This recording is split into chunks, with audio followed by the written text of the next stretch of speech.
Bonjour, aujourd'hui nous recevons Loïc Breton. Bonjour Tristan. Voilà, soyez le bienvenu, nous vous recevons dans le cadre des entretiens que nous publions toutes les semaines depuis 8 ans, le mardi. Voilà, donc vous êtes directeur général de VCR France, filiale de VCR Italie, premier producteur mondial de plants de vigne. Donc aujourd'hui on va parler plants de vigne, viticulture, réchauffement climatique, cépage résistant et que va devenir le vin. C'est un beau sujet. C'est un sujet très large, tout à fait, mais enfin on va essayer de le traiter avec les moyens que l'on a, puisqu'on n'a que 20 minutes, je pense, pour pouvoir en parler. Voilà, donc vous êtes Montpellierin, vous avez 65 ans, vous allez partir à la retraite. Voilà, je vais y arriver. Votre père, Jean-François, a une rue à Montpellier. Il a créé l'Office des vins après l'épisode de Montredon. Il est à l'origine de la reconversion du vignoble, de l'arrachage du vignoble. Il a été directeur de l'Agro Montpellier. Donc la vigne, c'est une affaire de famille. Ben, c'est une affaire de famille, tout à fait. Bon, moi, plus spécifiquement, je suis dans la pépinière viticole. Donc, Montpellier est aussi une capitale de la pépinière viticole parce qu'il faut se rappeler que le Stade Richter doit son nom à un grand pépiniériste mondialement connu qui s'appelait Franz Richter, qui avait fait le long du Lez toutes ces pépinières viticoles, et c'est un homme qui a créé des variétés absolument qui sont toujours utilisées au début de 1900.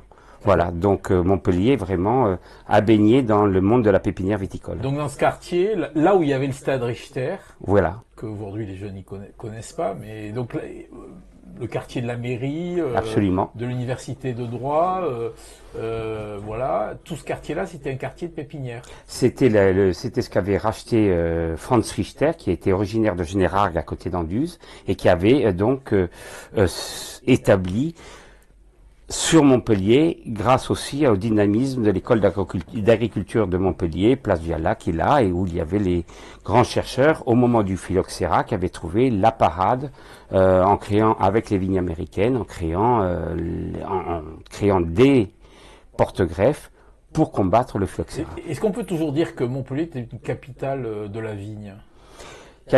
Montpellier était surtout une capitale au niveau de la recherche, au niveau scientifique, car des grands chercheurs, Chaptal, Ravaz, Fox, qui ont été vraiment des personnes qui ont fait évoluer la viticulture et qui ont trouvé des solutions pour la viticulture après le phylloxéra.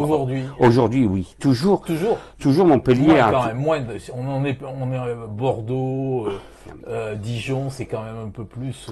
Alors, si vous voulez, il faut pas confondre le vin et le matériel végétal. Au niveau de la physiopathologie, Montpellier a été toujours une grande université grâce à l'école d'agronomie de Montpellier et grâce au dynamisme, comme je vous l'ai dit, de certaines personnes qui sont là. Il faut aussi parler de Planchon avec le square Planchon. Donc Montpellier a rendu hommage à tous ces chercheurs qui ont donné des solutions à une problématique à un moment donné que la viticulture a rencontrée. Voilà, donc on va passer à la une du numéro 1093. Alors, on fait la une sur le concours de Miss dans l'enfer du décor.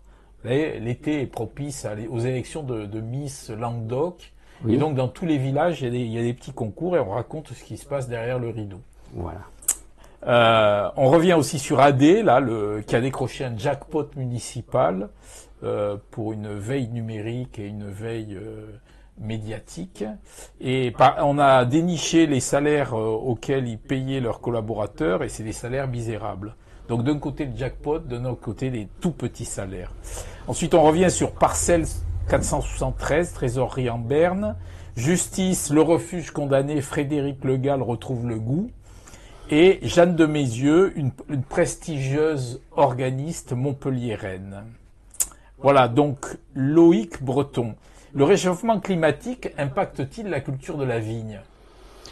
Effectivement, on peut constater des modifications au niveau. Alors, le plus notable, c'est que les périodes de vendange, en 30 ans ou 40 ans, sont décalées entre 15 jours et un mois plus précoces. Ça, on peut constater. Quand on était jeune, on faisait les vendanges courant septembre, mi-septembre. Maintenant, ça sera plutôt vers le 20-25 août où on fait les vendanges, quoi, si vous voulez. Donc on s'aperçoit même dans la vie quotidienne que les vendanges sont beaucoup plus précoces. Alors effectivement, le réchauffement climatique a impacté sur les périodes de récolte. Après, sur la question de savoir sur les cépages que l'on peut mettre. Alors, effectivement, dans le cadre... On va y venir, les cépages.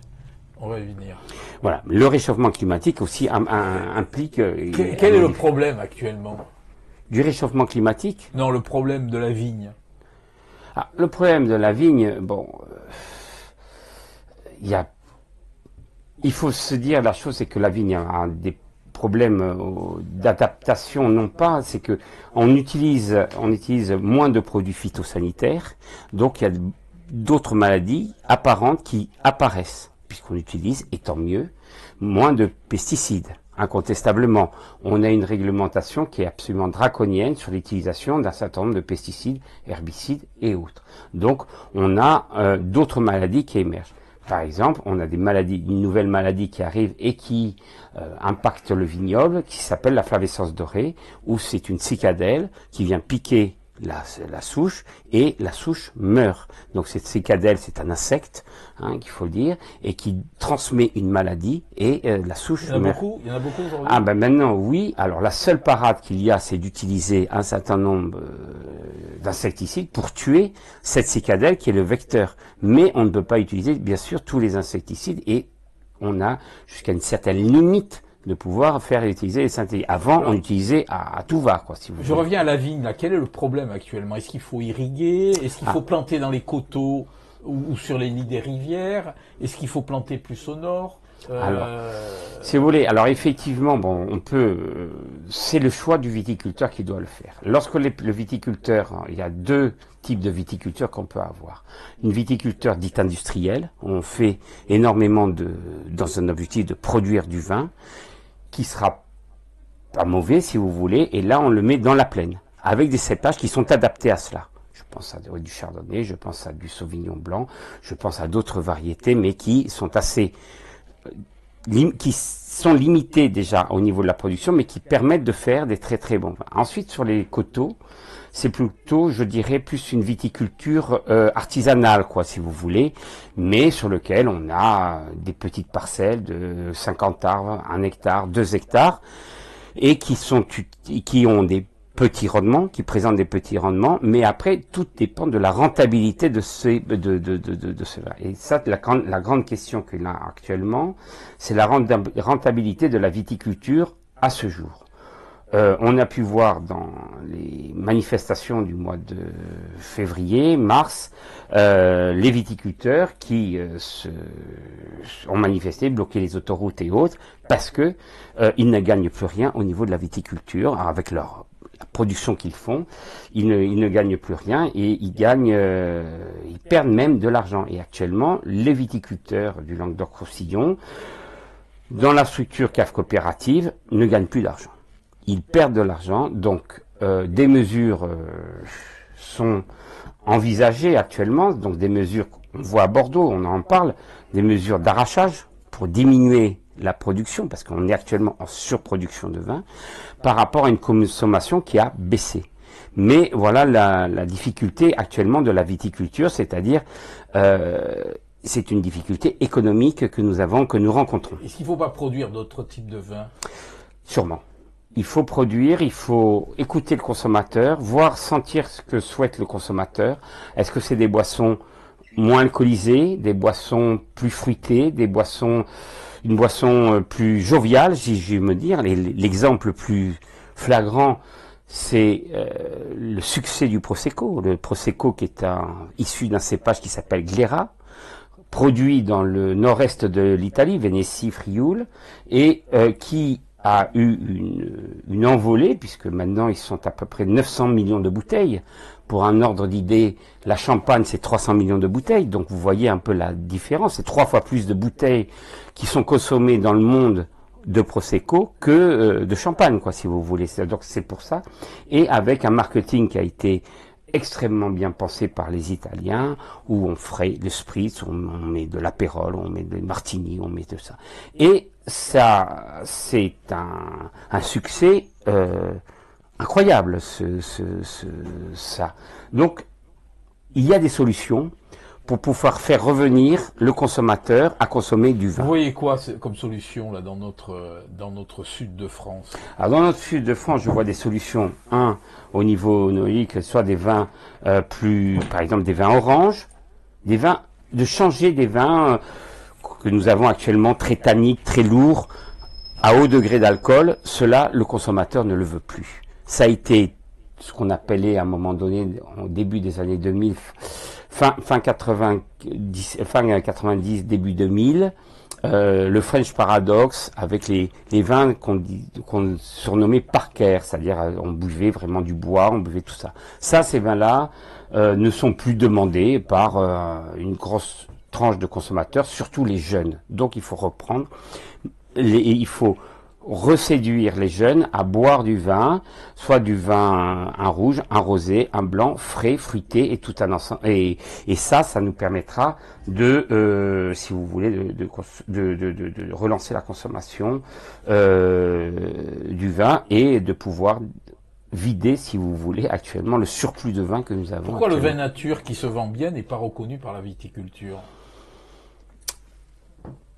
Parce que si vous voulez, l'agriculture et la viticulture, c'est un peu des grands pontes qui décident un peu l'orientation des vins qu'il faut produire, sans tenir compte un peu des desiderata des consommateurs. Ça a été toujours un peu ce mal que nous avons eu.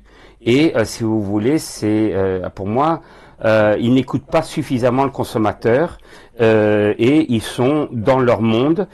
Parce qu'ils ont les écoles d'œnologie, ils ont un standard de vin et ils restent sur ce standard de vin. Et il faut savoir qu'il y a toujours une évolution constante du goût du consommateur. Et est-ce que ces œnologues suivent le goût du consommateur? Ça, c'est toute une question qu'il faut avoir. Donc autrefois, il y avait les cépages interdits. Maintenant, il y a les cépages résistants. Ces derniers vont prendre la place de quel cépage? Alors, il faut revenir un petit peu sur l'histoire. Alors effectivement, quand il y a eu des crises viticoles, donc je dis phylloxéra, 1907, 1976, et maintenant on a une crise viticole, on trouve des solutions au niveau technique. Une nouvelle technique, grâce au génie génétique, il ne faut pas le décliner, il faut pas, c'est pas un tabou, le génie génétique, tout le monde, et heureusement que nous avons ça dans la médecine, mais aussi au niveau de la plante. Le variété résistante, c'est quoi? C'est une variété, et nous au niveau du groupe VCR, ce que nous avons fait, c'est-à-dire d'une variété emblématique, nous avons croisé avec le même genre vitis, c'est-à-dire le même genre que la vigne, pour pouvoir faire migrer quelques gènes qui donnent une résistance au mildiou et à l'oïdium. La conséquence de cela, c'est que le viticulteur va moins traiter. Il faut se dire qu'actuellement, avec la pression mildiou que nous avons, un viticulteur bio a traité entre 15 et 20 fois pour pouvoir limiter le mildiou. Comme il ne peut traiter rien qu'avec du cuivre, une pluie arrive, le cuivre est lessivé. Donc la maladie revient. Voilà pourquoi il est obligé de retraiter et de traiter aussi souvent. Parce que dans une année où il a plu comme il a plu, là, c'est-à-dire il pleut tous les 2 jours en ce moment, voilà. On traite tous les 2 jours. On doit traiter, quelquefois on est obligé de traiter 2 fois par semaine. D'accord. Alors, les conséquences de ça, un coût de traitement élevé pour le viticulteur, des produits qui sont utilisés, qui sont, disons bio, mais enfin, c'est pas anodin, il faut pas le négliger. Et troisième point, c'est le bilan carbone. Chaque fois que vous sortez le tracteur, vous utilisez du gasoil, vous utilisez de l'énergie, donc vous augmentez votre bilan carbone là-dessus. Donc, la question au niveau des variétés résistantes, et ça c'est un travail qui a été fait depuis une trentaine d'années, c'est de trouver des variétés qui nécessitent moins de traitements phytosanitaires. ça a été dans un objectif de diminuer le nombre de traitements au maximum, donc de rendre résistante la variété à ces maladies, deux principales maladies, le mildiou et l'oïdium. On a réussi à les créer, tout autant que cette variété résistante, il faut qu'elle soit à la fois, et ça c'est notre cahier des charges quand on fait de la sélection, un, résistante, deux, au niveau agronomique, qu'elle soit exploitable par le viticulteur, et trois, qu'elle soit au niveau organoleptique, c'est-à-dire au niveau du goût, qu'elle soit tout à fait acceptable par le consommateur. Donc ça, c'est des critères qui sont indispensables, et parce que c'est un nouveau produit que nous faisons. Et tout nouveau produit doit être supérieur ou égal à l'existant. Et aujourd'hui, ces nouveaux produits-là, on peut les déguster où? Alors, il y a des viticulteurs qui les ont plantés. Je pense par exemple dans l'Hérault au domaine au domaine de la Colombette, Vincent Pugibé, qui est un précurseur, puisqu'il a une centaine d'hectares issus de ces variétés résistantes qui viennent de différents obtenteurs. Vous avez aussi, à côté de ici, à Montpellier, vous avez le domaine de la Closade, sur la commune de Moguio, qui a créé des variétés. Et moi, j'ai dégusté à l'occasion du salon bio de Montpellier, il a sorti des médailles. Et le problème qu'il y a au niveau de l'acidité des vins qu'on perd avec les cépages traditionnels, est-ce qu'on retrouve un peu d'acidité avec ces cépages traditionnels? Alors, avec ces cépages résistants. Oui, on garde, ça c'est un critère de sélection au niveau organoleptique. Lorsqu'on le déguste, on regarde les acidités qu'il y a, et si c'est les acidités qu'il y a dans ces cépages-là. Bon, il y a dans les années 70, là, on a arraché à peu près 60% du vignoble. Tout à fait. Dans la région. On a l'impression que ça, c'était la première lame. Aujourd'hui, il y a la deuxième lame qui arrive. Et on est encore en train d'arracher. Donc, est-ce que cette mer de vigne languedocienne va-t-elle exister encore dans 30 ans? J'espère et je le souhaite. Et c'est pour ça que nous, au niveau pépiniériste, on essaye de donner des solutions au niveau des viticulteurs. Vous connaissez des vignerons qui arrêtent, là, aujourd'hui? Oui, bien sûr, il y a des vignerons qui vont arrêter. Bon, dans le Bordelais aussi, mais beaucoup de vignerons. Pourquoi? Quel type de vignerons qui vont arrêter? Le profil. Personnes, 65, 70 ans, qui ont conservé leur vignoble par tradition et c'était dans leur ventre, c'était la vigne de leur grand-père, c'était la vigne. Ils ne s'en sortent plus économiquement, ils ne veulent plus remettre de l'argent dans le vignoble, c'est-à-dire au niveau des traitements, au niveau de replantation et autres, ils arrêtent. Donc ils sollicitent, je dis parce qu'actuellement ce n'est pas encore acté par le gouvernement ni par l'Europe, ils sollicitent la possibilité de pouvoir arracher avec indemnisation. Sur la base de 4 000 € par hectare, ou bien par arrachage partiel sur la base de 2 500 € et avec peut-être replantation dans les 5 ans à venir. Ce travail-là, voilà, ça c'est le profil des gens qui peuvent arracher. Je reviens sur les cépages résistants, là, par rapport à nos cépages traditionnels, comme le chardonnay, voilà. Le carignan. C'est quoi les noms déjà? Alors, nous, au niveau puisque VCR, c'est une pépinière italienne qui a un centre de recherche.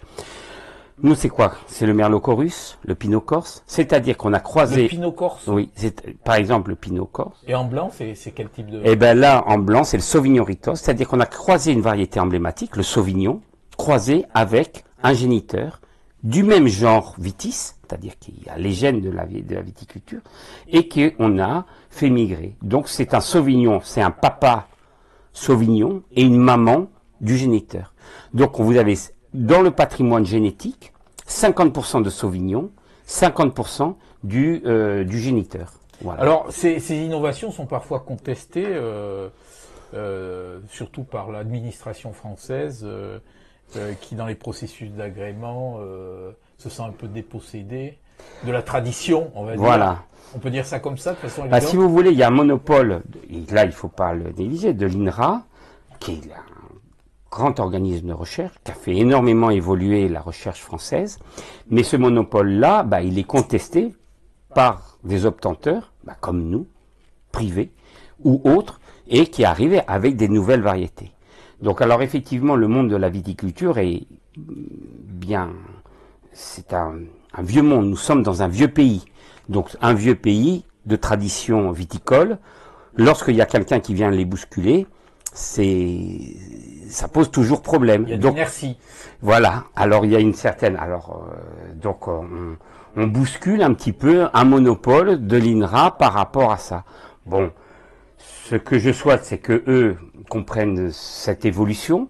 Les viticulteurs, et encore ce matin, j'étais chez un viticulteur à côté de Montagnac, qui a 10 hectares ou 20 hectares maintenant de cépages résistants, et qui, lorsqu'il a dégusté les vinifications issues de Pinot Corse ou de Sauvignon Ritos, m'a dit c'est ça que je recherche, parce que, je vais moins traiter tout un ensemble de choses, donc je vais baisser mes coûts de production, et d'autre part, mes clients, acceptent ce genre de produit et veut ce type de produit. Nous faisons exactement la même chose. Par exemple, les Pinot Corse, nous les avons mis en essai en Bourgogne, au château de Chassagne-Montrachet, et je retiens remercier la famille Picard, qui a été très courageuse de consacrer une parcelle en Bourgogne, et on connaît le prix du foncier de la Bourgogne, pour tester du Pinot Corse, du Volturnis, des différentes variétés.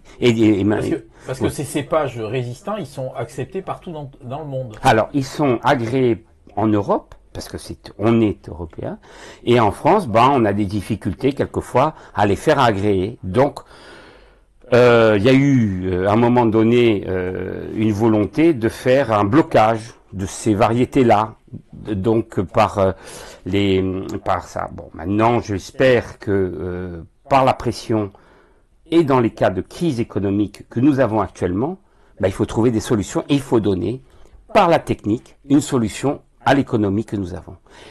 Et je veux revenir, lorsqu'on a eu une crise économique dans toute la viticulture, ça a été toujours des solutions techniques qui ont pu permettre à trouver des solutions à cette crise.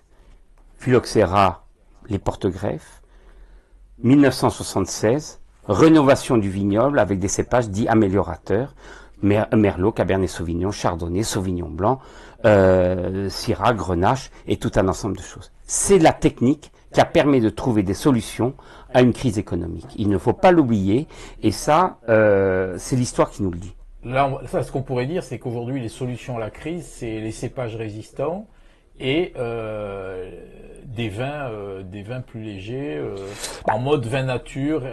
En mode vin nature. Comme il y a pour tous les consommateurs, il y a des types de produits. Le vin nature, il y a des gens qui l'accepteront, d'autres qui ne l'accepteront pas, mais il faut donner quelque chose d'innovant aux consommateurs. Le consommateur est toujours friand d'innovation. Quelque chose qui est toujours traditionnel, on en a ras-le-bol, et l'innovation, c'est toutes les 10, 15 ans, 20 ans. Chaque génération, c'est une innovation. Et c'est pour ça qu'il faut être toujours innovant, et hélas, au niveau de la viticulture et au niveau de nos institutions, toute innovation, ça pose toujours un problème. Mais il faut aller plus vite que les autres. Une chose qui est très importante au niveau des variétés résistantes, c'est que si vous voulez, au niveau mondial, on a 2 bulldozers qui travaillent aussi sur la création des variétés résistantes. Bulldozer 1, c'est la Chine. Bulldozer 2, c'est les États-Unis. Eux, ils sont très pragmatiques. Quelque chose qui marche, ils foncent. Et ils nous imposeront, et ça sera un échec de l'Europe, je dis un échec de l'Europe, ils vont nous imposer leurs variétés, parce qu'ils ont des moyens, financiers beaucoup plus importants, et ils vont faire ça. C'est exactement ce qu'on a vécu, on vit actuellement avec le raisin de table. Le raisin de table, toutes les obtentions innovantes au niveau du raisin de table, donc c'est les mêmes plans que ce que nous faisons, c'est maintenant des obtenteurs américains. Et je ne souhaite pas, et c'est pour ça qu'il faut se battre au niveau européen, pour pouvoir imposer notre nouveau matériel végétal, et c'est pour ça que j'invite toujours les centres de recherche européens de se partager leurs innovations, de tester, d'expérimenter les innovations dans chacune des zones, parce que c'est indispensable. Très bien. Je vous remercie pour la qualité de cet entretien. J'espère que je vous ai éclairci là-dessus.